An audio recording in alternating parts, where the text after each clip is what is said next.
Well, first of all, thank you all for coming out on another glorious Scottish evening. I'm going to set myself a timer because I have a tendency when I start talking, I don't stop. I just keep going.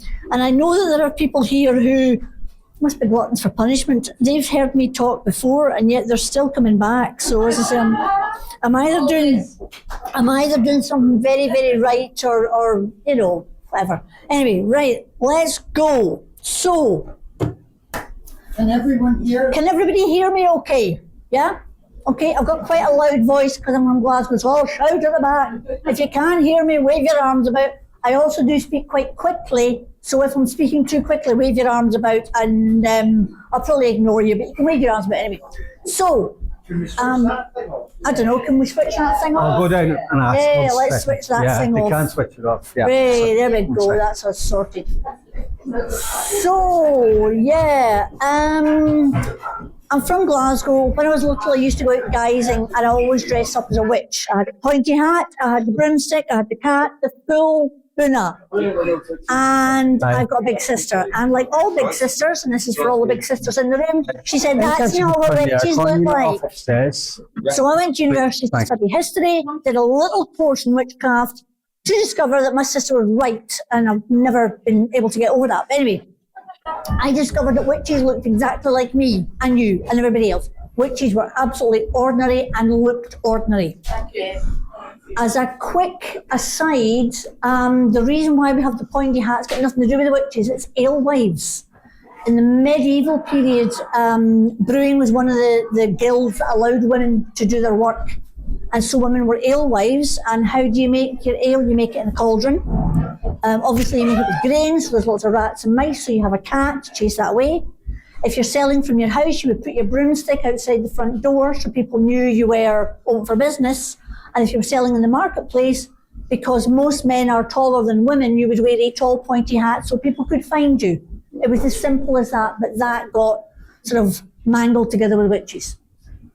Anyway, the word witch, what does the word witch mean? I don't know, because it means anything you want it to mean. The Bible says thou shalt not suffer a witch to live, except actually it doesn't say that. The original Bible says thou shalt not suffer a sorcerer to live, and the word is gender neutral. It was only when the church decided that they would get themselves organised and the Vulgate system came in, they changed it from gender neutral sorcerer to witch, which is very heavily gendered towards women. Okay? I'll get my defence in early. I mean, no disrespect to anybody who may be a member of the Church of Scotland today. I was brought up in the Kirk of Scotland myself. All of my criticism is for the Church of Scotland behind me. I have a few criticisms of today, but never mind, we'll keep to that. So again, if anybody has a spiritual faith or a religious faith, I'm not meaning any disrespect. This is a historical talk. I'm not meaning any criticism today. So, there have been witches in every culture, in every period of history that I am aware of. There may be some cultures that didn't have witches, but certainly in Europe we always did. Witch tends to be female, and it tends to be somebody who is a healer, a charmer, somebody that is a magical practitioner, somebody who gets their magic from the fairies, and that's certainly what we believed in Scotland. Okay? And coming from pagan times, we then become Christianised, and the Roman Catholic Church wasn't too happy with witches and fairies and magic, but it's sort of left well alone until the Reformation comes along, and we in Scotland get the joy of John Knox. Anybody in the audience not Scottish? What a joy you had because you didn't have John Knox. Welcome to the joy that is John Knox. Now, I do not know what was wrong with that man. I don't know if he didn't get enough cuddles off his mammy when he was growing up, but he did not like women. So, other places got a lovely Reformation. The Netherlands got Lutheranism, we got Calvinism. The Netherlands stopped persecuting witches round about the time we started. And even in the Netherlands, the vast majority of witches were not executed. We executed most of our witches. Fun fact, there you go. This is not a good look for Scotland. This whole area is not a good look. So, 1560, we get the Reformation, and John Knox goes away, gets in a huff, falls out with everybody, goes across to speak to John Calvin, takes his form of the Protestant Reformation, brings it back to Scotland, but decides that John Calvin's a bit of a wuss, he's going to have proper Calvinism. And John Knox comes up with a thing called predestination. So, let's look who's predestined. Right, you lot are all saved, okay? No matter what you do, you're going to heaven. God's already decided it. Us lot, we're all going to hellfire and damnation, right? So we may as well have a good time tonight because that's where we're going, right? The problem is, how do you lot know you're saved? Definitely. You can't, because you can't know God's mind. But you can see there are external signs. Now, if we're already damned, the devil's not going to bother with us, is he? He's already got us. He's going to attack them, because he wants them, because they're the good ones. And how does he attack them? He attacks them by sending out witches. The trouble with that is that means the more witches you find, the more godly you are, and the more godly you are, the more witches will attack you, and the more witches attack you, the more godly you are. So it means that for the Kirk of Scotland, you want to find witches because it proves you're in the saved group. This starts to come to a head around about 1560, 1570, when we've got a young French Catholic queen in Scotland, Mary Queen of Scots. And the Lords of the Confederation do not like Mary Queen of Scots because she is young French Catholic. And she's a woman. And John Knox said power was unnatural to women, therefore women who had power had it from an unnatural source, the devil. Now he was meaning people like Mary of Guise, Catherine de Medici, and Mary Queen of Scots. But once he started to say that, that filters out into the sort of zeitgeist. And at that time, there were a series of books that came out. One of the famous ones was a book called the Malleus Maleficarum, and my apologies to all the Latin scholars in the room, but it roughly translates into the Hammer of the Witches. The world's craziest book, which happened to be published round about the same time as the invention of the printing press. So everybody found this book. Basically, it's a dirty book. It was written by a chap called Kramer, who was or was not a dodgy guy, who was a cleric or a priest. We're not quite sure exactly what he was. He fell out with the Bishop of Speyer, who's run a trial against some women for witchcraft. They've been acquitted. Kramer says that's a disgrace. I'm going to write a big book to tell you how to get rid of witches. It's the world's maddest book. Apparently, girls, we keep nests of spare penises up trees. Now, I don't know where you keep yours. That's a matter for you. But according to Kramer, we were lustful. Woo! And we had slippery tongues. And the female body leaked, so that was mean that our face would leak away. So you get that book, which basically everybody just read the dirty bits, obviously. You had a Jesuit called Del Rio. He's talking about magic investigations, and he's talking about how these women are saying they're getting their power from the fairies. So that was a book, if you were into fairies, you could read that book, okay? And then you have John Knox with his First Blast of the Trumpet Against the Monstrous Regiment of Women, which is our most boring book. It's like, remember Stephen Hawking, the really clever physicist guy, and he wrote that book, A Brief History of Time, and we all bought it, didn't we? We didn't read it, come on, be honest, we didn't read it, but you bought it and you put it in your coffee table so you thought your friends would think they're quite okay. John Knox's book was like that. Nobody actually read it, but you had the book. So you've got all of these books. So the great and the good are discussing things. The Reformation's happened. We've turned our form of worship upside down. And people were genuinely frightened. It's difficult today because even people with a religious faith, we live in a very secular society. Europe is a very secular country. There are people with strong religious faiths and beliefs, but mostly we're quite secular. So it's difficult to understand just how disruptive the Reformation had been and just how much it unsettled people and it frightened people. So some people were saying, well, Catholics were now all in the league of the devil. And in Scotland, we had become predominantly Calvinist Protestant. Up in the Gaeltacht, the Highlands and Islands, they'd stayed predominantly Catholic. But here in Lowland Scotland, we were all God's elect. Well, that lot were. We weren't elect, but that lot were, right? So if you've got that mindset, and if your minister every single week on a Sunday says, the world is awash with sin, the devil is out to get you, and he's going to use witches to get you, week after week after week after week, that's the drip, drip, drip of the propaganda. You've got the great and the good reading their books, talking about witches, and you're trying to live an ordinary life. So the thing is that most communities actually had a witch in their community, the same way as you would have a blacksmith or a baker or a miller. And this was the woman that you would go to if your child was ill, because there was no doctors for ordinary people. This is where you would go to get help if you lost something. And they did have their power from the fairies, because the fairies, they were in the fairy ring at the bottom of the glen, or like Glen Shea is the Glen of the Fairies. Schiehallion is the mountain of the fairies. Shea is the Gaelic for fairies. Fairies were everywhere. Places in Scotland called Fairniehurst. There's several Fairniehursts in the borders. Lots of different fairy glens and fairy rings all over the place. And so that's where you would go to get the magic. Women predominantly got magic from the fairies, and men predominantly got the second sight. They were given the gift of prophecy.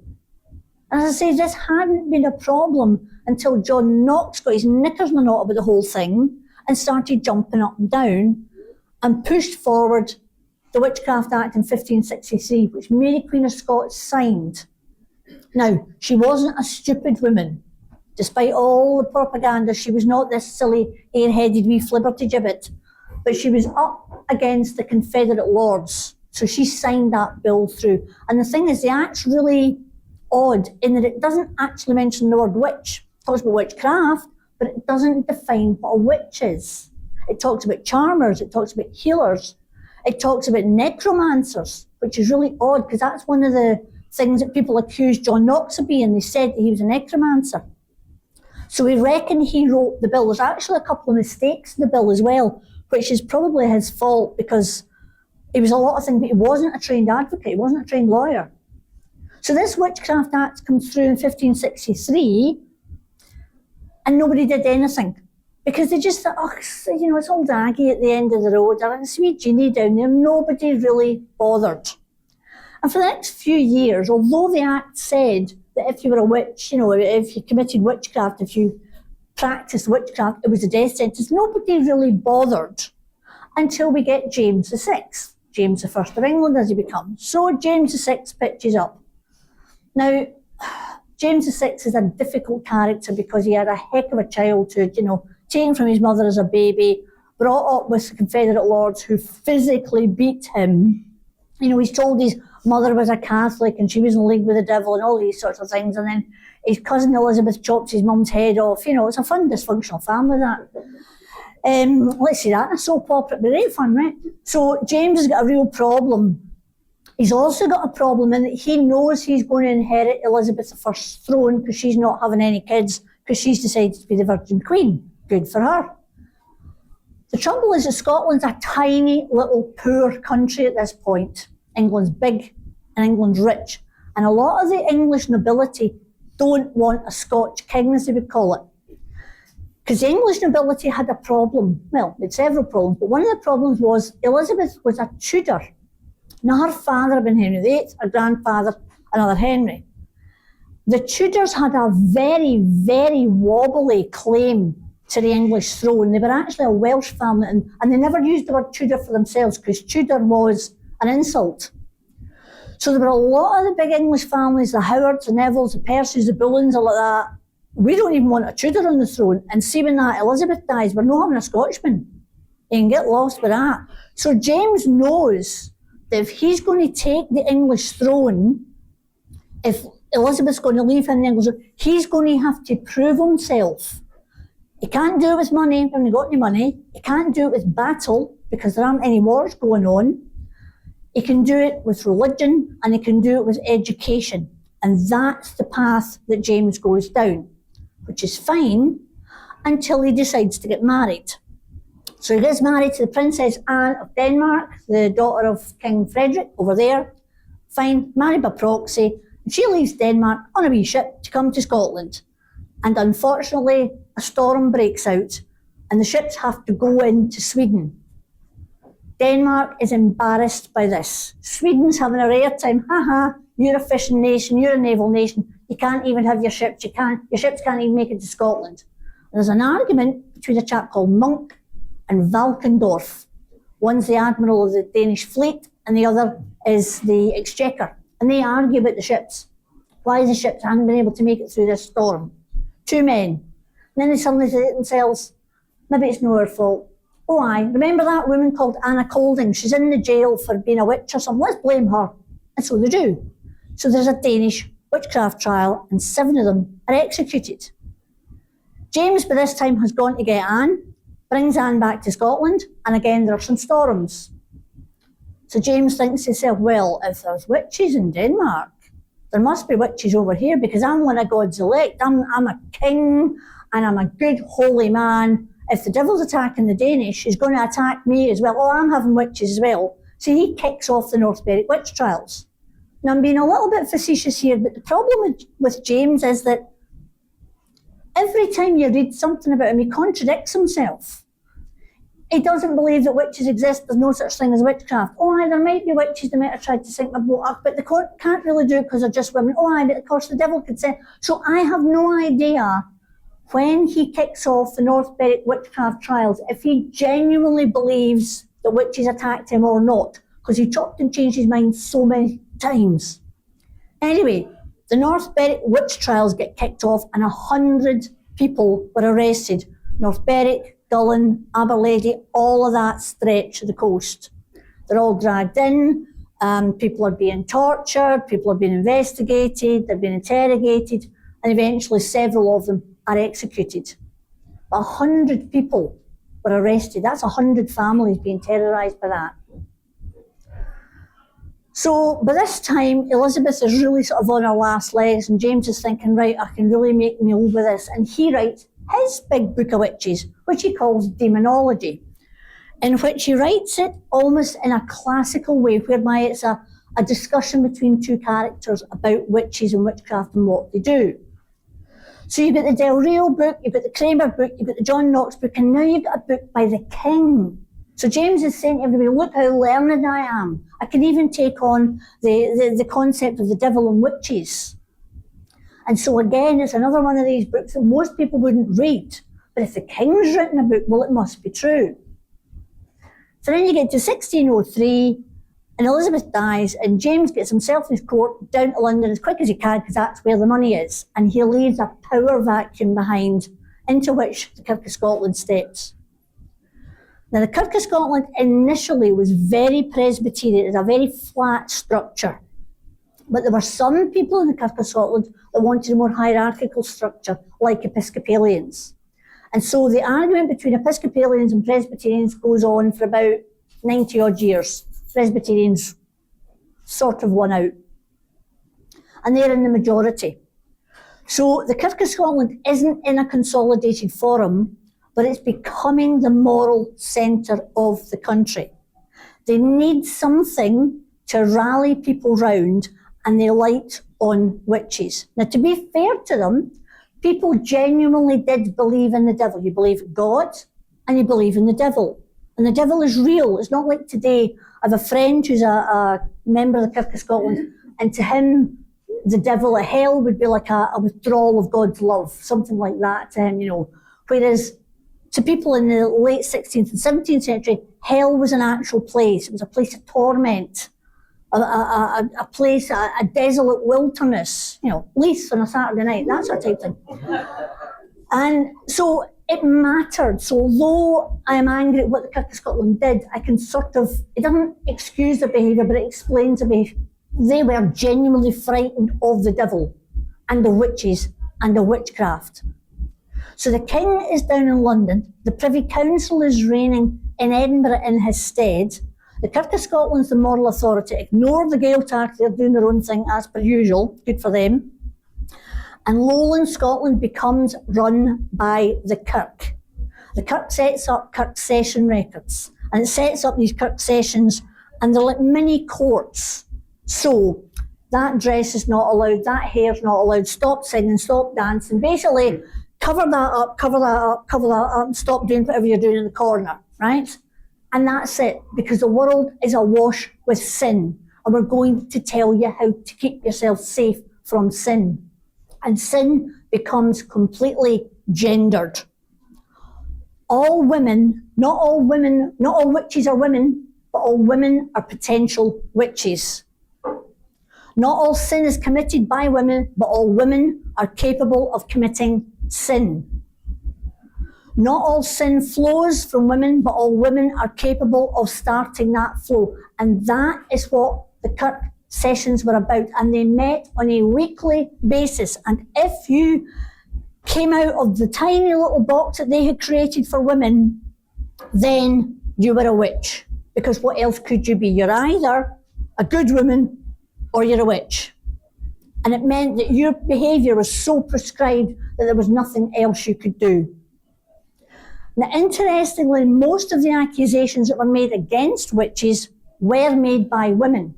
And people often say that to me, well, you say it's gendered violence, Mary, but the people making the accusations were women.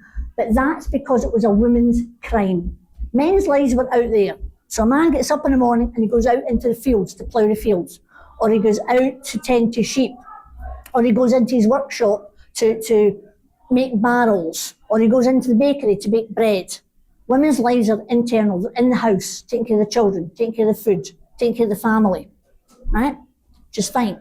If you're a shepherd out in the field and you lose one of your lambs, that's sad. That's, oh dear lads, I've lost a lamb, right? It's external. Anything could have happened. The lamb could have wandered off, a dog could have got it, somebody could have stole it, whatever, right? If you're a woman in the home, you only have the home.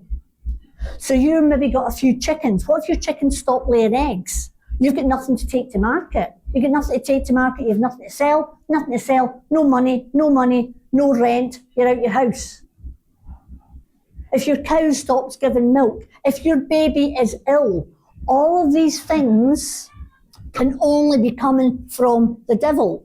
Because previously, if you'd been a Catholic and your baby was sick, you'd get the witch in or the midwife in to take care of the baby. You'd go to the priest, and the priest would say, oh, well, it's sinful, let's have a prayer. We'll pray to St. Mary, or we'll pray to St. Margaret, we'll pray to somebody, we'll pray to Jesus, and your baby will be healed. You go to the Kirk minister, and the Kirk minister's like going, don't come near me. Every hair will hang but saying tail. If your baby's sick, then there's something wrong with your baby. You're like, but there's nothing wrong with my baby. Oh, well, the devil must have come to your baby.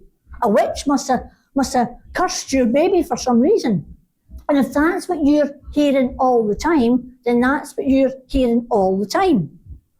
Very modern analogy.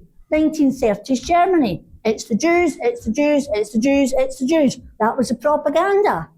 And then all of a sudden, nice Dr. Bernstein that maybe's, delivered your baby, you don't mind him getting taken away in the night because on the radio it tells you it's the Jews, it's the Jews, it's the Jews. Who is it today? It's the Muslims, all of the Muslims. They're all evil and wicked and terrible. Same thing. If you're given that propaganda, then when something bad happens to you and you're desperate because you're living on the edge, because most people in Scotland are living on the edge, they've not got money in their pocket. You're one accident away from losing your income, and then you're 1 week away from being put out your house. And I know it's lovely and warm today, but imagine being put out your house in a Scottish winter. Or imagine being put out your house today. Imagine going home tonight and you find your house bolted against you and there's no way for you to get a drink of water. And that's it. You're out there getting sunburnt with no access to fresh water. That's what could happen to you if you can't pay your rent. You can't pay your rent because you can't sell your eggs because your chickens aren't laying anymore. And maybe I gave you a filthy look and now your chickens don't lay any eggs. Well then, it's not your fault. You've been taking care of your chickens all your life. Your chickens are fine. I give you a funny look. You're like, oh, must be that Mary.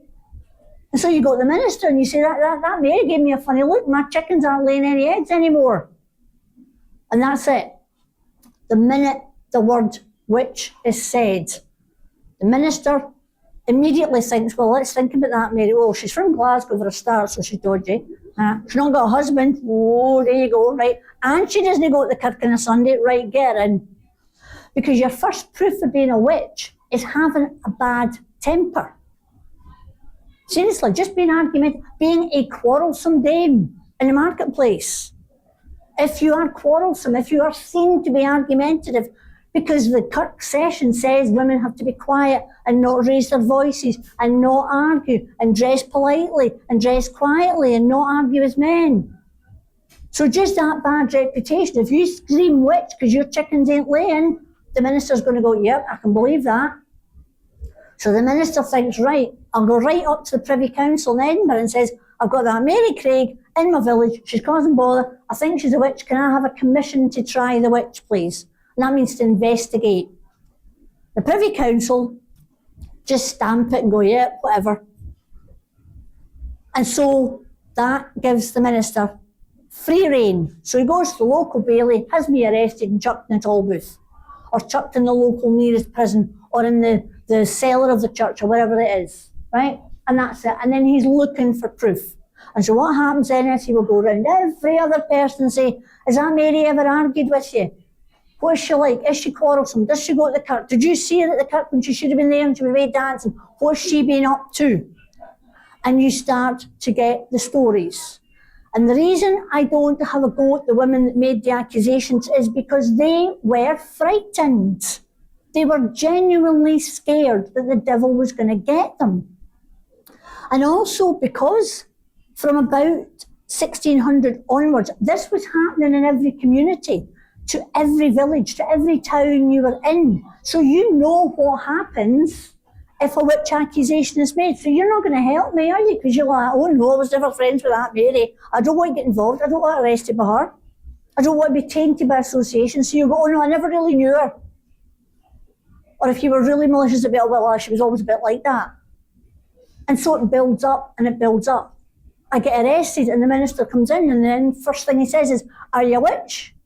And the thing is, at the early part of the century, I would go, yes, yeah, I'm a witch. What's the problem? I'm a witch. My mother was a witch. My granny was a witch. What of it? I'm a healer. Because people didn't realise at the beginning of the century it was a death sentence to say yes. Because you can actually see in the trial records, if you go into the general registry, register in Edinburgh, you can get the trial records, they'll show you them. And in the early part of the century, they would say, are you a witch? And people would go, yes. Thinking, well, asking me, I'm a midwife, am I a blacksmith? Yeah. It was only later on they realised that was a death sentence, and people stopped confessing to being a witch. And of course, the minister said, but you're a witch. You're in league with the devil. You say, no, I'm not in league with the devil. I met the man with the black hat. I'm meaning the king of the fairies. I went to fairyland. Like, no, this is just nonsense. Delusional nonsense. You were with the devil. Who was with you? Was your friend with you? Was your sister with you? Was your mother with you? And I go, well, what's going on? And so they keep talking and talking and talking at you. And they do a thing called walking and watching. They keep you awake day after day, hour after hour, day after day. Sleep deprivation is a really effective way to break people. It's actually banned under the Geneva Convention to this day. Any of you who've ever had children, you bring your wee bundle home from hospital and it's lovely and everybody runs round and the mums and the grannies and the neighbours, and after 3 days you're so sleep deprived you're putting your slippers in the microwave, That's what they would do. They would get a couple of big guys in and walk me up and down my cell, up and down, up and down, up, until those two guys got tired to go away, get another two. Keep you awake, constantly asking you. And they'd be right in your physical space, right in your personal space. Maybe 2 or 3 or 4 or 5 men physically in your space. And remember, this is a very gendered society. I'm a married woman. The only person who is allowed to physically touch me is my husband. And now there's all these men touching me and grabbing my arms and pulling me out of my home. And my husband's emasculated because he can't stop it.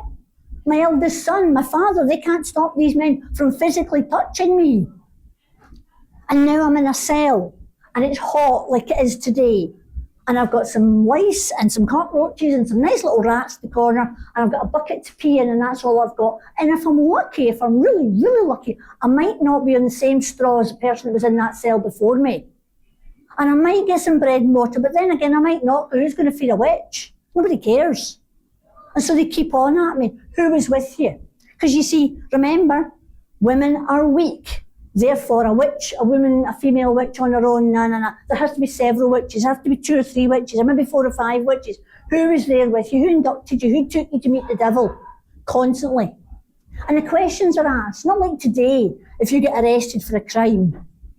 The police know how to ask you a question without it being a leading question. They're trying to get the truth out of you, but they're not asking you leading questions. So the police today might say, did you meet the devil? In which case you could say, no, I did not. I met the king of the fairies. No, you didn't get asked that. It was, When you met the devil, what did he look like? When you met the devil, how many of your friends were there? How many times did you meet the devil? So the questions, and again, it's not that they were being deliberately bad in that sense. It's the fact that the Kirk was so frightened of the devil, they wanted as much information as they could get to be able to fight the devil. Because if you think about it, if you genuinely believe in God, which they did and everyone did, and you genuinely believe in the devil, which they did and everyone did, and the devil is the personification of evil, then obviously you're going to fight him. You're going to want as much information as you can to be able to defeat him. So you're wanting to ask all these questions.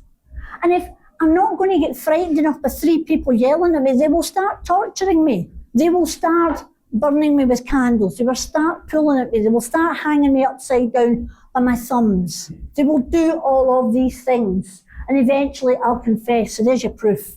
I'm argumentative. There's proof number 1. I've confessed. There's proof number 2. I've already called you a witch. There's proof number 3 against you. I've deleted you as a witch because I'm a witch and I've called you a witch. And then there's the 4th one, the devil's mark. Because it was thought that the devil would mark his followers, like in a parody of Christ laying his hands on. But because the devil was unnatural, any mark that you got was unnatural. So it wouldn't bleed if you stuck it with a pin. Now we know about acupuncture today, you can do that and it doesn't bleed, there's no pain. But if you get a 2-inch bodkin like that and you stick it in somebody's neck, they're going to cry out.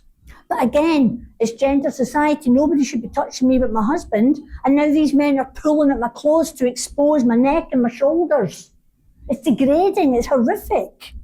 It would be the equivalent of a sexual assault today. It was that gendered. And now there's a man standing over me. I'm being held down. There's a man standing over me sticking with a bodkin.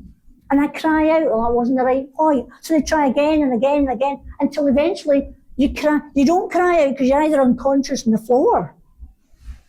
The devil's mark, that's proof number 4. For some people, if they saw a mole or a mark on the back of your neck, they would say that's the devil's mark. Then later on they'd go looking for it, they couldn't find it. That did not prove you were innocent.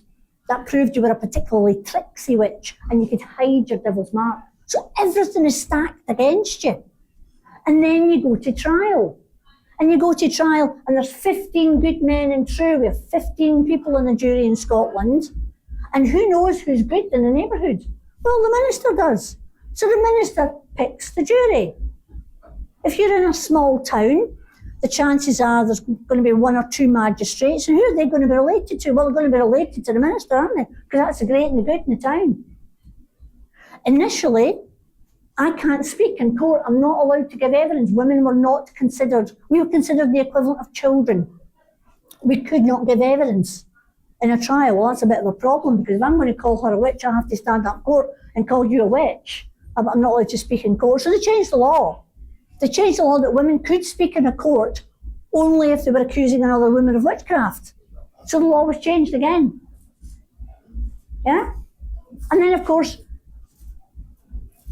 early on, you were allowed the defence, but who could afford it? I mean, if all you've got to worry about is your chickens, you haven't got money for an advocate. And what advocate's going to defend me? Because what if the advocate does defend me and I get off with it and I come back and I go, I remember you're the one that made the accusation, right? But the advocate's thinking, he defends witches. So, you're not really actually going to get an advocate. But also the fact that if I'm innocent, then that means what? That the minister's a liar? So the minister is called to give evidence. Now the minister is leading the prosecution. He's chosen the jury. He's probably related to the magistrates. He's probably related to the bailey. He's the lead prosecutor in the case, but he's also the expert witness, which obviously in today's courts that would not be allowed. But he's an expert witness because witchcraft is an invisible crime. If I look at you and your hens stop laying, how do you prove that? The minister can prove it. The minister proves it by a lovely circular argument. If your hens stop laying and there's nothing wrong with your hens, then they must not be laying because of witchcraft, right? Therefore, there must be a witch. And if I give you a dirty look and then they stop laying, I must be the witch that did the witchcraft. And that's it. That's your argument. There's your proof. Done. So if an advocate stands up and says, but Mary, actually, she's looked at 20 people today and only one person, you're calling the minister a fool, you're calling the minister a liar, nobody's going to go for that. Something like 84% of the ones that we know of, because there's a huge number of trials that we don't have a lot of information for, were women. Almost all of those women were found guilty and almost all of them were executed. Execution was by being worried to death, which means to be strangled, and then their dead bodies burned. Roughly 16% were men. A lot more men were actually accused, but it didn't go to trial because, again, the gendered situation happened. So if I'm accused of being a witch, the minister's going to go, oh, that's not Mary, get her arrested, right? If I accuse you of being a witch, first thing you say is, how dare you? I'm a man of good standing in this community. How dare she?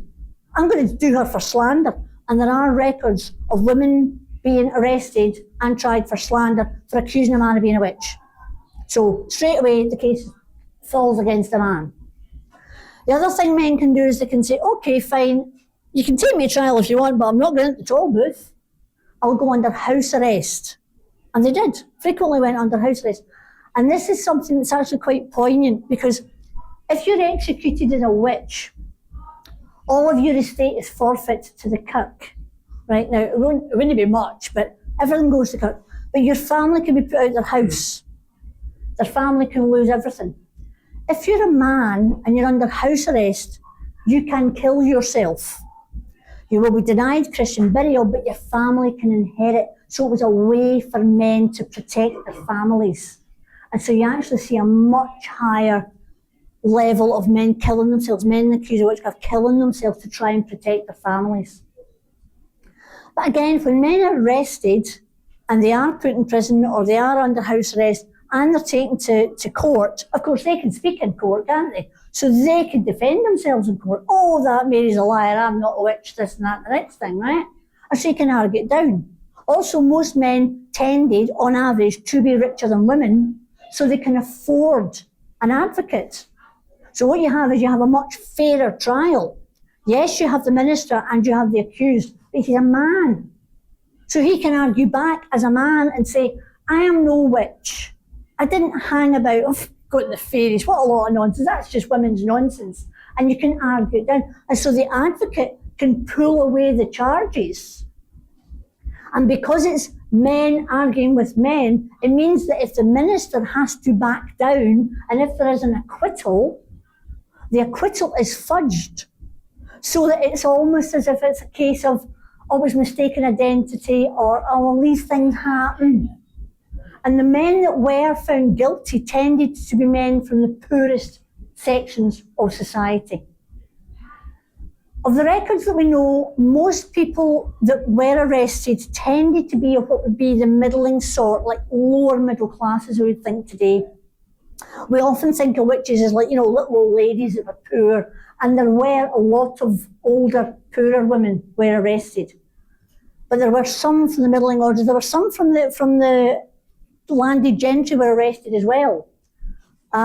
Their cases are quite different. Their cases don't tend to be about chickens that don't lay. Those cases tend to be, you'll often get men accusing mothers-in-law who just happen to have a nice little bit of land, maybe get rid of her, So you'll often get that, and you get sort of things like that going on. Oh, that little business, let's just see if we can get rid of old Elsie there and we'll get her. So it's slightly different. For those who are at the poorest end of society, it did tend to be something had happened and people were scared. And old Aggie that lives at the end of the village, who doesn't have a husband, who doesn't have a brother, who doesn't have an adult son to take care of her, she is the scapegoat. She will be the release valve to get rid of the pressure that the village is under. So the problem we have is all of that's going on, and all of that is driven by the kirk. But what's proving to the kirk that this is real is the background chaos that's happening. So James VI leaves and goes down to London.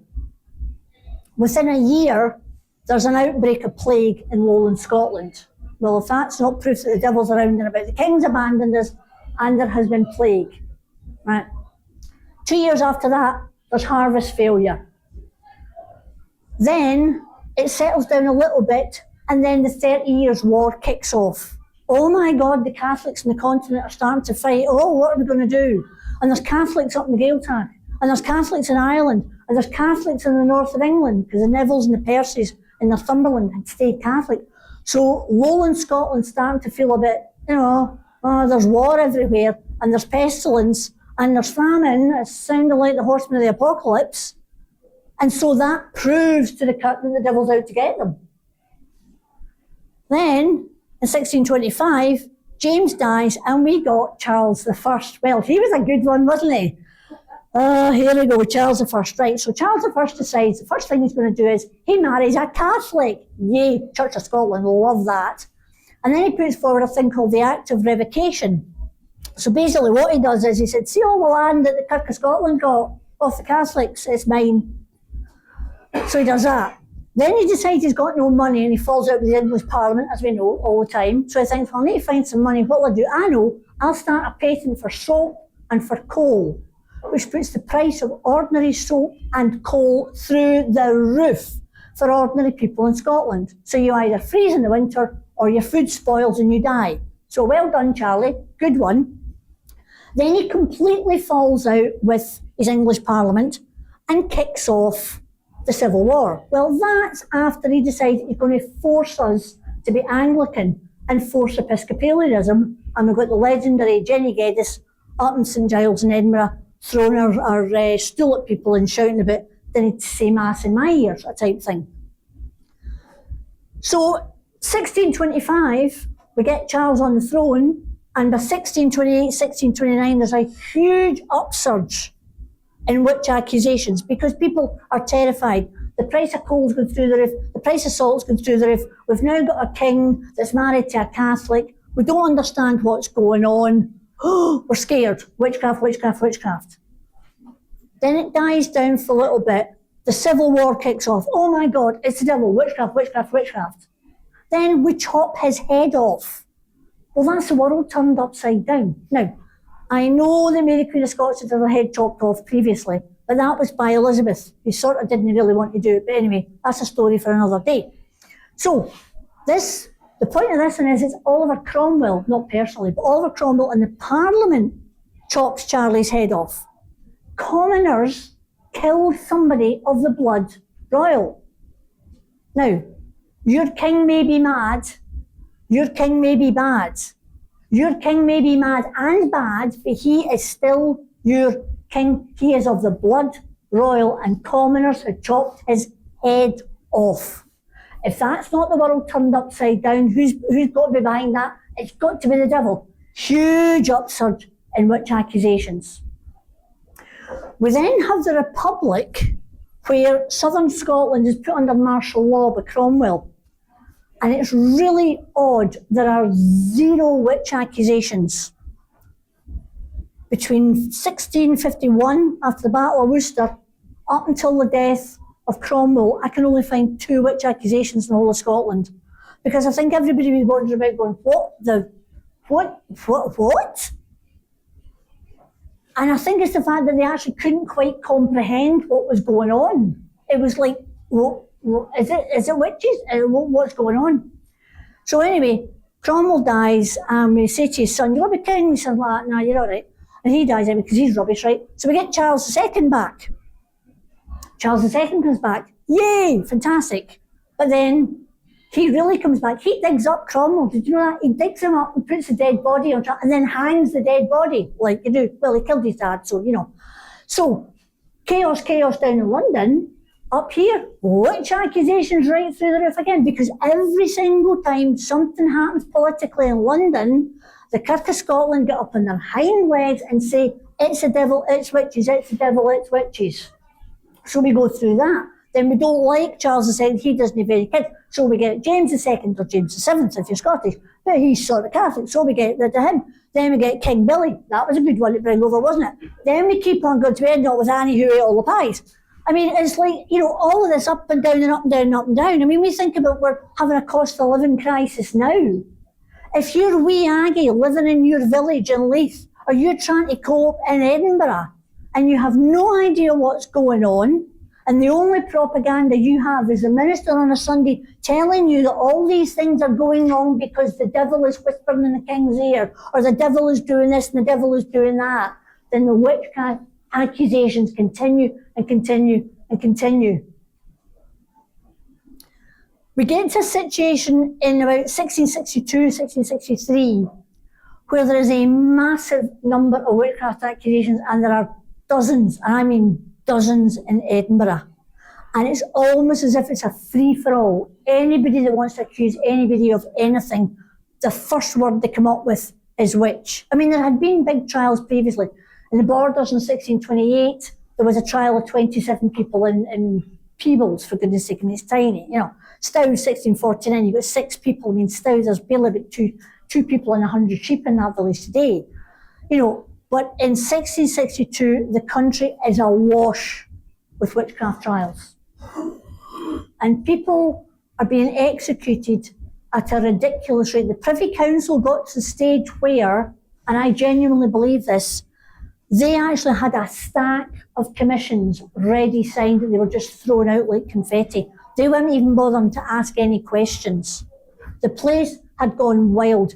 You had people coming up, people like witch brothers. There were witch brothers about, and these were people who specialised in brooding witches or pricking witches for the devil's mark.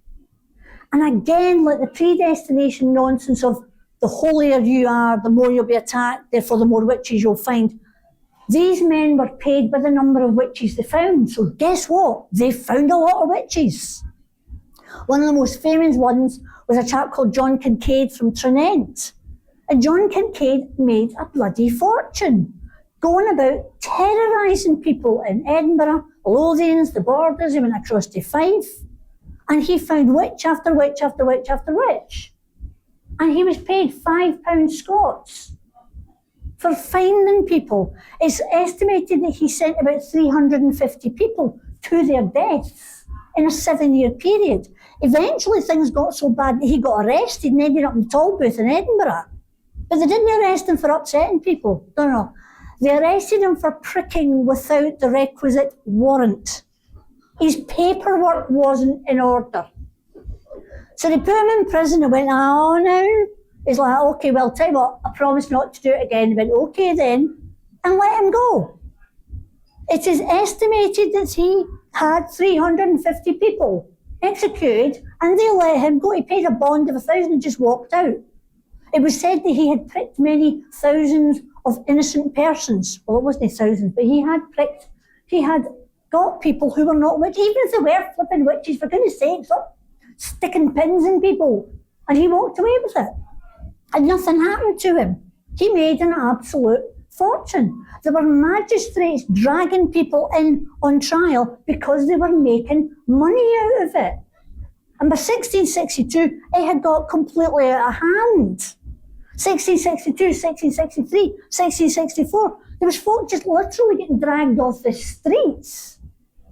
1662, again down in the Borders, Sir Archibald Melrose, I'll get his name right, sorry, Sir Archibald Douglas started dragging children in.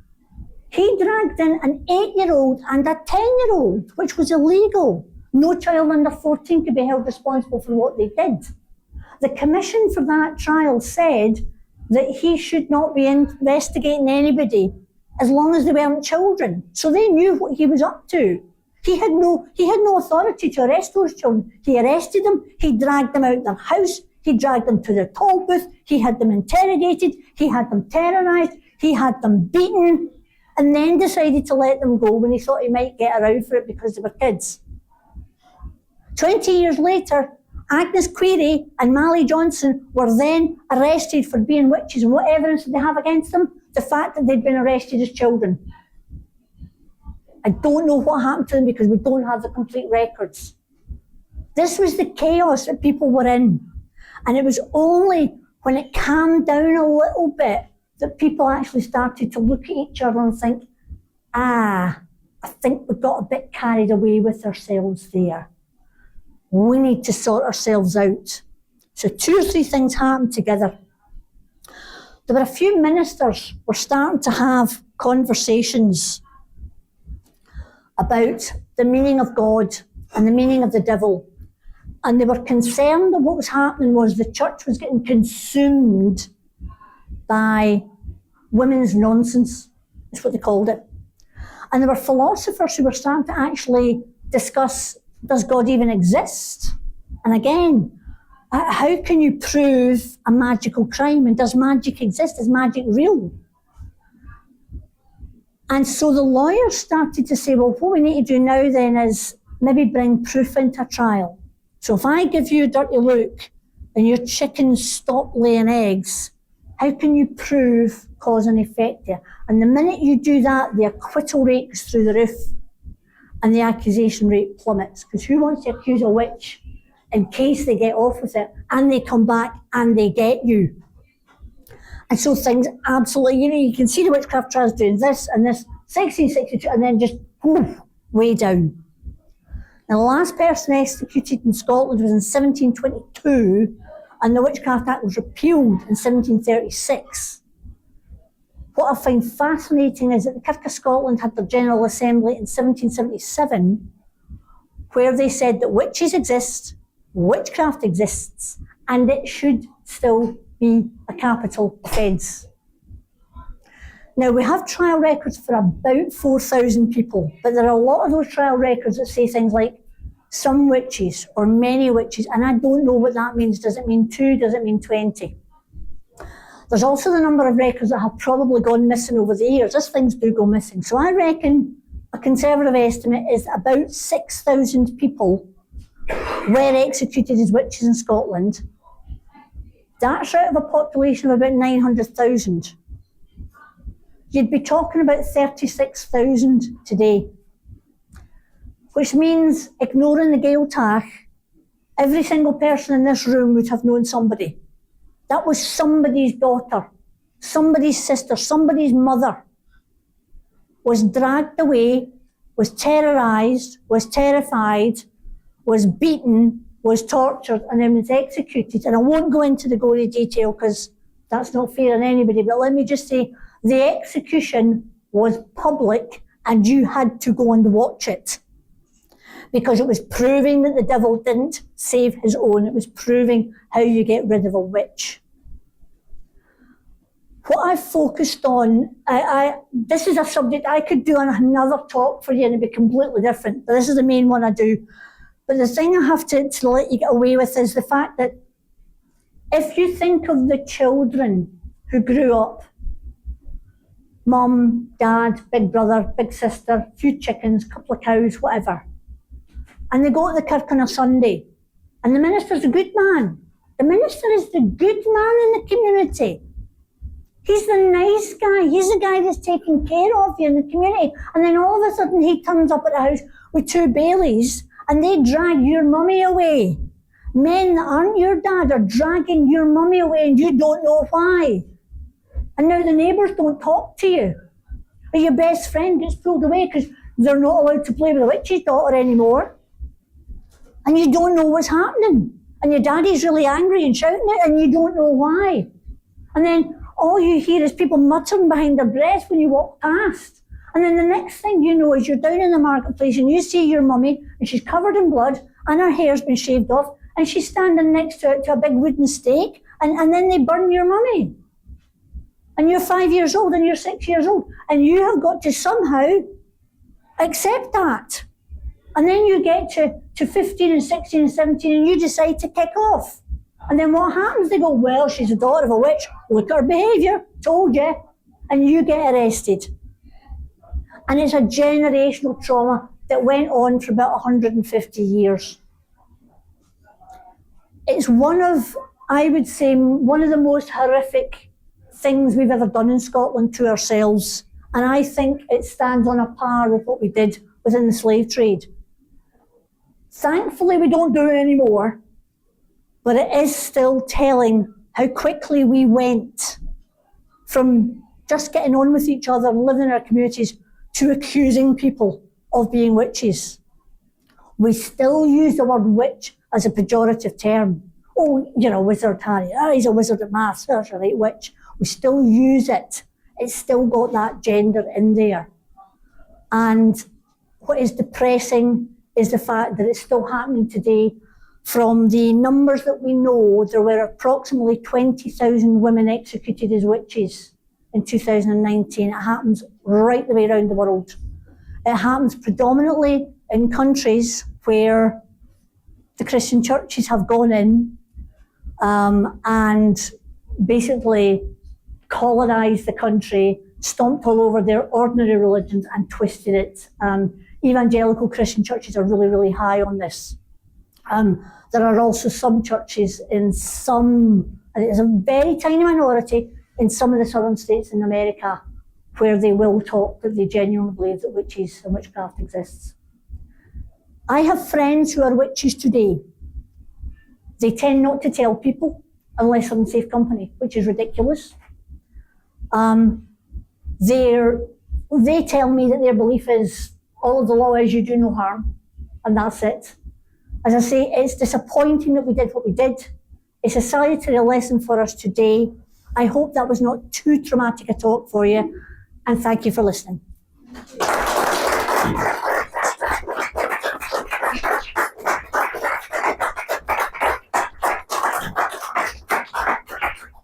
We need another date.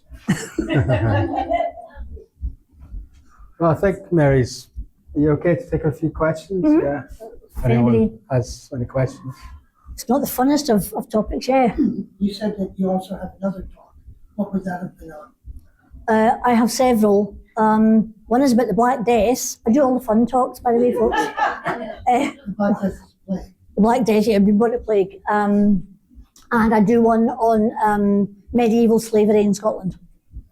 So there's three that I do. I do others as well, but those tend to be my main three, as I say. I need to find a fun one. Yeah.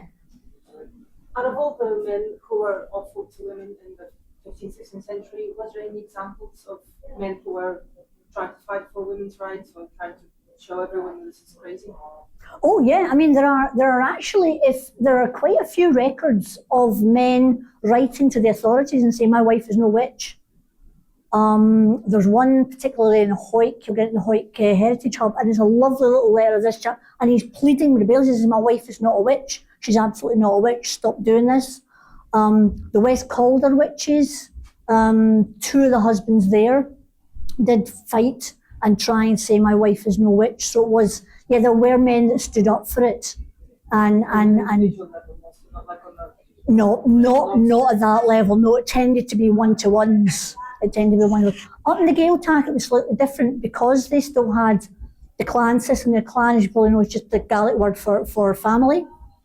So the perception was that if you're a family, if you're the McDonald, I'm the McDonald clan, right? So I'm in the family McDonald, and I'm the witch, I'm a healer, I wouldn't harm my own family. So if somebody were to accuse me of being a witch, first of all, you would never do it, because why would I harm my family?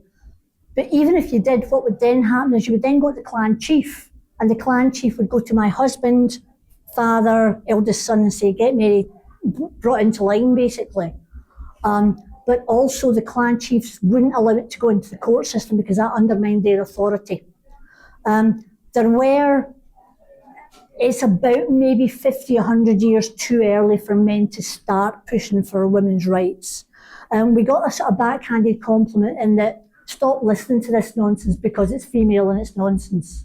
If you got to Scandinavia, the number's 84% women, 16% men here, flips over in Scandinavia, because the Scandinavian thinking was that if the devil was going to undermine the church, he wouldn't use stupid women to do it.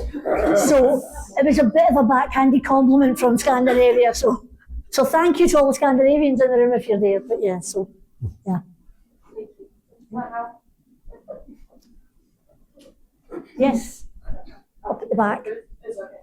I was just curious when you said about King Jade stepping in for the witch hunting, he started in North Berwick. Yeah. And I was like, and it was just as to why it was there, like what was so like specific about like North Berwick. Oh right, yeah. Well, the ships came in at Leith, and the storm had been, had been off Leith sort of type thing. Apparently, he had said to everybody, "Oh, there must be witches. It's terrible. It's terrible." And there was rumours of witches in North Berwick. Now, there were 3 women, Agnes Sampson, Barbara Napier, and the third woman that I can never remember. They were known as witches in the neighbourhood. And I think what happened was once the king said, go out looking for witches, the investigators went out, basically they sort of spread out from Edinburgh and they would go along the coast because it was a coastal thing, because witches were often accused of raising storms. So they went out onto the coast, and I think it's been somebody that Barbara or Agnes has annoyed, and that's what started it. There was also a chap called John Cunningham, who becomes known as Dr. Fee, and of course he's a man, he was in charge of the North Berwick witches. He had a really bad reputation. So I think basically that's where it started, and then it just spread across there. So yeah, it probably, logically it should have started in Leith, but why I'm using logic for anything to do with witchcraft, I do not know. I'll shut up. So yeah, that's probably what it is, but we're not 100% sure exactly why. Yeah. You said just anybody was being called a witch if you didn't like somebody. Yeah. But was a lot of it people that were practicing healing, or was that not so much? Well, it's difficult because, again, about 7% of the people in the trial records that we know of are classed as healers or charmers. But the problem is that we actually don't know the occupations of so many others because they didn't care. They didn't mark it down. I think predominantly it was healers, because obviously if you're a healer, there's a chance that you don't heal the person, they might die. So that could give rise to an accusation. So they probably were a very large number of healers and charmers were arrested. But we just don't know because it's just not listed as to what their occupations were. I once did a talk and I ended up chatting to a midwife, and there's a particular trial case which is it's Edinburgh. And it's of a woman who was arrested and she was found walking a pregnant woman with her shins round an oak tree, and with her shins just anti-clockwise. And that was enough for it to be an accusation that she was a witch. And the midwife was just sitting there going, what do you think we do to women that are in labour? Of course they get up and they walk. But it just so happened that this was done round an oak tree in the middle of the night. So something as simple as that could trigger it, yeah. Yes? Hi, sorry, I want to ask, what event had triggered people, not people, men, to look around and think, yeah, you know what, I don't believe that makes any sense, and then realize that they just killed a lot of women throughout the history. If that was like the age of science, like 18th century, or there was like political changes. It was a combination of things. It was sort of the start of the Enlightenment. And it started off with philosophers out of the north of Italy discussing the concept of what is God, what is the nature of God. And they started saying things like, well, if you can't define what God is, and you can't define what the devil is, how can you define what the magic, the black magic coming from the devil is? So there was a theory in Scotland, for example, the fairies, right? The idea had been that when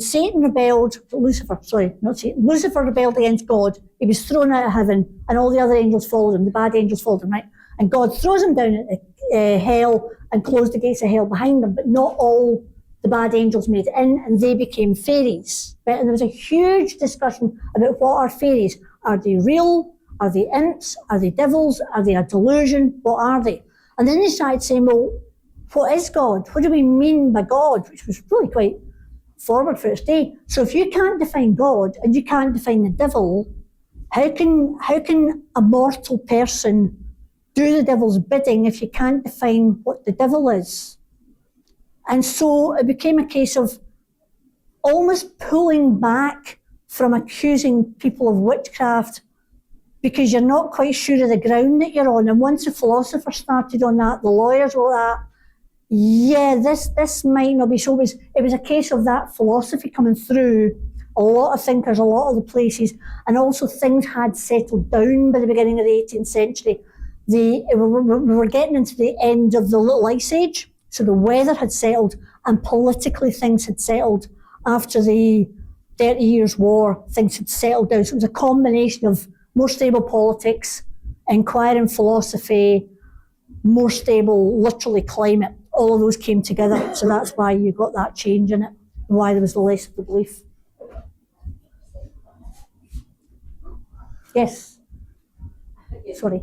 And so another question. Yeah. But I mean, at some point, like, we are talking about the quite dark ages, but there would still be universities studying modern theology. Yes. There would be still some kind of scientific discovery. And why no one would blame the man who discovered or invented something that it's that was doing? Because technically, water boils because God let out boiling water. Why you measure the temperature? Yeah. It's a difficult one. Belief in superstition. If you look at it, and again, I mean no disrespect to anybody, if you look at the definition of religion and the definition of superstition, it's exactly the same. And if you get somebody who has a conviction about something, all the facts in the world will not push them off that conviction. If you look at, let me try and politely say this, certain people have voted a certain way in a certain large country that we know of. I would argue that the way they voted was incorrect because the person they voted for is not a good person. And I could list half a dozen facts as to why I think that person should not have been voted for. The people who voted for that person are convinced that he is the good guy. All the facts in the world will never overturn conviction. If you are convinced of something, it doesn't matter. We know that you shouldn't drink excess alcohol. Haven't you ever got drunk in here? Yep.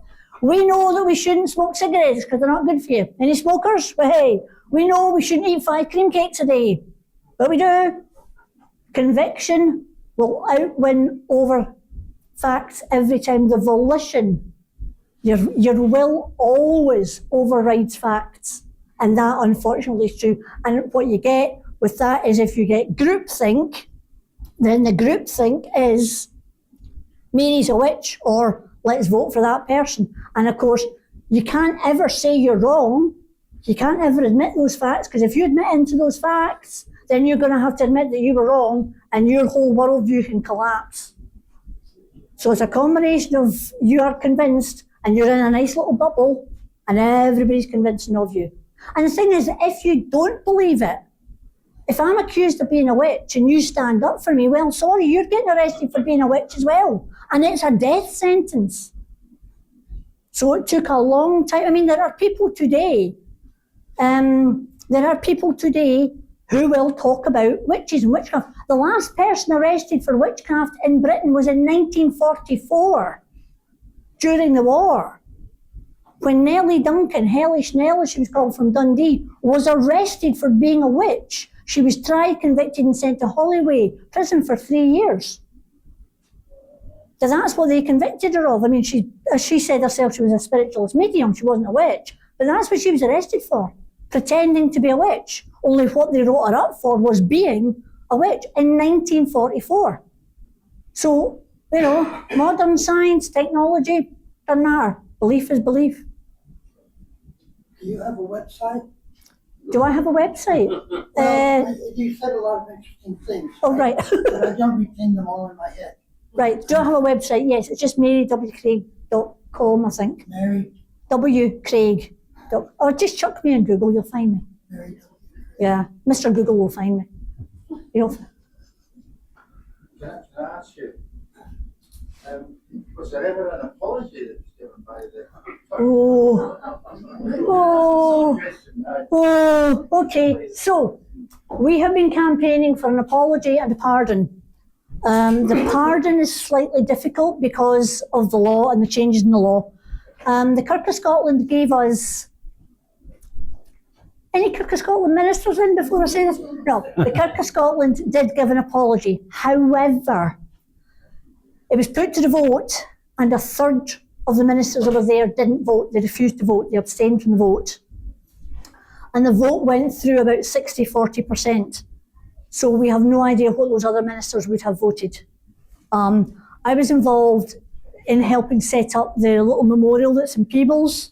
We contacted 4 Kirk of Scotland ministers to ask them to come and give a blessing. They all refused. They all refused. We did get a minister who came, but it wasn't somebody local. So we did get a sort of an apology. It wasn't the greatest, and as I say, it wasn't the majority of the members. Was that recently? Well, the apology was, oh no, was it just before or just after COVID? I think it was just after COVID. Aye. Yeah. Oh yeah, I mean, as recently as that, yeah. I mean, there are still ministers in the Kirk of Scotland that do believe the devil walks amongst us. They tend to be the church continuing, tend to be the Kirk continuing, but they are very literal in that God exists, the devil exists, and the devil's handmaidens, witches, do malefice, they do dark magic. Yeah. And again, that's their belief. And I'm not here to criticise anybody's belief. Anybody can believe whatever they want. Just don't beat people up and execute them for it. You know what I mean? Some of the people that were executed as witches were bad-tempered, scrawny, working-class women like me. But please don't execute us for nothing. You know what I mean? This is the thing, that witches were ordinary. Some of them were absolutely gorgeous little old ladies gathering herbs in the countryside to cure babies, right? Some of them were scrawny, foul-mouthed, working-class women like me. Most of them were ordinary and in the middle. But even if you are the most foul-tempered, bad-tempered so-and-so, you still don't deserve to get arrested, tortured, and executed for nonsense, for absolute nonsense. And that's what angers me. I'm not saying that everybody that was executed was innocent, but there's a difference between the Kirk's belief in God and the devil. I accept that is their belief. And I understand that religious belief, deep religious belief, matters to people. What I will not excuse ever is when you take that deep religious belief and tip it over into a religious frenzy that costs people their lives and traumatise their families and their communities. So, sorry, I told you I keep talking.